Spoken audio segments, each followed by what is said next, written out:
Price God. ஆண்டவர் இயேசு கிறிஸ்து நாமத்தினாலே வாழ்த்துக்கள். வசனத்தை வாசிக்கிறேன். ஆதியாகமத்தின் புஸ்தகம் 1ஆம் அதிகாரம் வசனம் 1. ஆதியிலே தேவன் வானத்தையும் பூமியையும் சிருஷ்டித்தார் என்று சொல்லி கர்த்தருடைய வார்த்தையை பார்க்கிறோம். God has created heavens and earth. வானங்களையும் பூமியையும் உண்டாக்கினார். வானங்கள் பூமி, வானங்கள் நிறைய இருக்குது, பூமி ஒன்று தான் இருக்குது. இந்த இரண்டையும் கர்த்தர் படைத்தார், தம்முடைய வார்த்தையில் படைத்தார் என்று சொல்லி பார்க்கிறோம். அவர் வல்லமையுள்ள தேவன். God is so powerful, so big. நம்முடைய தேவனுக்கு இமேஜினேஷன் ரொம்ப பெரியது. அவருடைய சிந்தனை மிகவும் பெரியது, அவருடைய தரிசனம் மிகப்பெரியது, அவருடைய எண்ணங்கள் மிகப்பெரியது. ஆகவே தான் அவர் வல்லமையுள்ள தேவன் என்று சொல்லி பார்க்கிறோம். வல்லமையுள்ள கர்த்தர், வல்லமையுள்ள தேவனாக அவர் இருக்கிறார். எல்லாவற்றையும் அவர் படைத்தார் த்ரூ ஹிஸ் வேர்டு. அவருடைய வார்த்தை மூலமாய் எல்லாவற்றையும் படைப்பதற்குண்டான வல்லமை அவருக்குள்ளே காணப்பட்டது. அந்த பவர் அவருக்குள்ளே இருந்துச்சு, அந்த மகிமை அவருக்குள்ளே இருந்துச்சு, அவர் சொன்னது நடந்துச்சு. ஆகவே தான் அவருக்கு அதிகாரம் இருந்தது. இன்றைக்கு ஒரு முதலமைச்சர் ஒரு மாநிலத்தில் சொல்கிற காரியம் நடக்குது, காரணம் அவருக்கு அதிகாரம் இருக்குது. ஒரு பிரதமர் சொல்கிறது நடக்குது, ஏன்னா அவருக்கு அதிகாரம் இருக்கிறது. ஆகவே இங்கே தேவனுக்கு அதிகாரம் இருந்ததுனால இயற்கையின் மீது அவருக்கு அதிகாரம் இருந்தது. ஆகவே இயற்கையை படைத்தார், இந்த பூமியை சிருஷ்டித்தார், ஒவ்வொன்றாய் அவர் படைக்க சிருஷ்டிக்க ஆரம்பித்தார்னு சொல்லி பார்க்கிறோம். ஆகவே தான் அவர் சர்வ வல்லமையுள்ள தேவன்.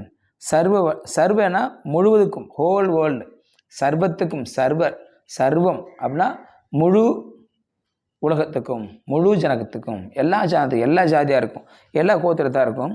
அவர் தம்முடைய வல்லமையை வெளிப்படுத்துவார், அவர் தம்முடைய வார்த்தையை வெளிப்படுத்துவார். Through his word and he can created through nothing.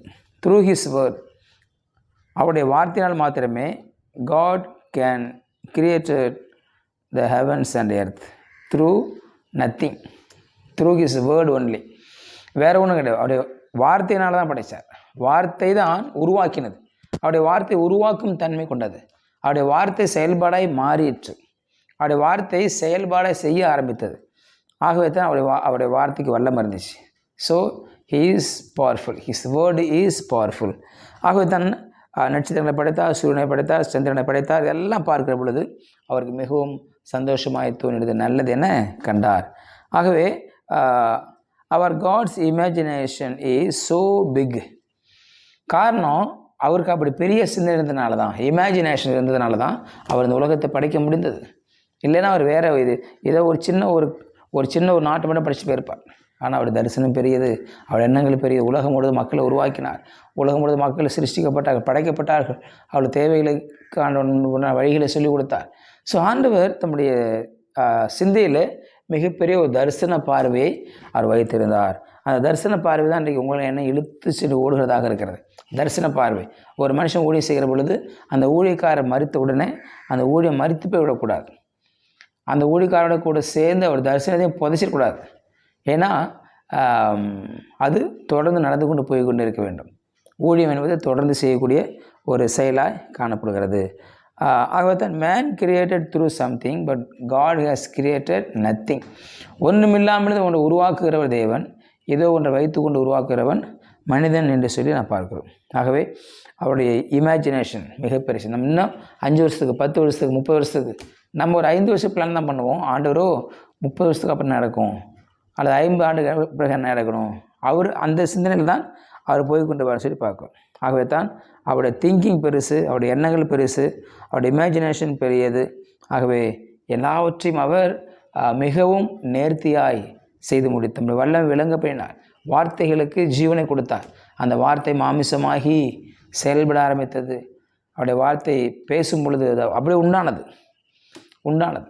ஆகவே தேவன் வல்லமை உள்ள தேவனாக இருக்கிறார். அந்த வல்லமையுள்ள தேவன் நமக்கும் வல்லமையுள்ள தேவனாக இருக்கிறார். அந்த தேவன் நம்முடைய வாழ்க்கையிலும் நன்மை செய்கிறவராக இருக்கிறார். ஆகவே திங்க் பிக், பெருசாக யோசிக்கணும், பெருசாக திங்க் பண்ணுவோம். கண்டிப்பாக கர்த்தர் பெரிதை செய்வார். இதிலும் பெரிதானவளை காண்பாய், உன்னைக்குள்ள அதிசயங்களை காண பண்ணுவேன், உன்னை கீழாக்கான் மேலாக்குவேன். பல வாக்குறுதிகள் நான் கொடுத்துருக்கிறார். ஆகவே நாம் யோசிப்பதும் ஊழியம் செய்வதும் பல ஆண்டுகளுக்கு பிறகு நடக்க போகிற காரியங்களை இப்போ திட்டம் பண்ணணும். தேவன் நமக்கு கொடுத்த வாய்ப்புகளை பயன்படுத்தி கொள்ள ஆரம்பிக்கணும். தேவன் நமக்கு கொடுத்த சிந்தனைகளை பயன்படுத்தி கொள்ள ஆரம்பிக்கணும். அவருடைய சிந்தை கிறிஸ்து இயேசுக்குள் இருந்த சிந்தை உங்களும் இருக்கடவுதுன்னு பவுல் சொல்கிறார். அப்போது தேவனுடைய சிந்தை, இயேசுவின் சிந்தை என்ன? ஒரு மிகப்பெரிய தரிசனத்தின் பார்வை, நம்முடைய பார்வையும் அப்படி தான் மாறணும், நம்முடைய சிந்தனை அப்படி தான் மாற்றப்பட வேண்டும். அப்படி மாறுகிற பொழுது உண்மையாகவே தேவன் நம்முடைய ஊழியத்தின் இலைகளை பெரிதாக்கி அவர் வல்லமையுள்ள தேவன் என்பதை நமக்கு நிரூபிப்பார். ஜெபிக்கலாம். பரிசுத்த பிதாவே, நாளுக்காய் ஸ்தோத்திரம் உடன் கேட்ட வார்த்தை நன்றி ஆண்டவரே. அன்று இந்த வார்த்தை கேட்கல மாத்திரமல்ல, அதன் நடக்க உதவி செய்ய முடியாது. ஜெபிக்க நீ சர்வமே தேவன் என்று சொல்லி இன்றைக்கி அறிந்த ஒரு உதவி செய்யுமே காய் ஸ்தோத்திரம். தொடர்ந்து வார்த்தைகள் ஒரு ஆசிரியப்பாக உங்களோட கருத்தை ஆழ்த்து பிரமேசி நாமத்தில் பிதாவே. ஆமேன், ஆமேன்.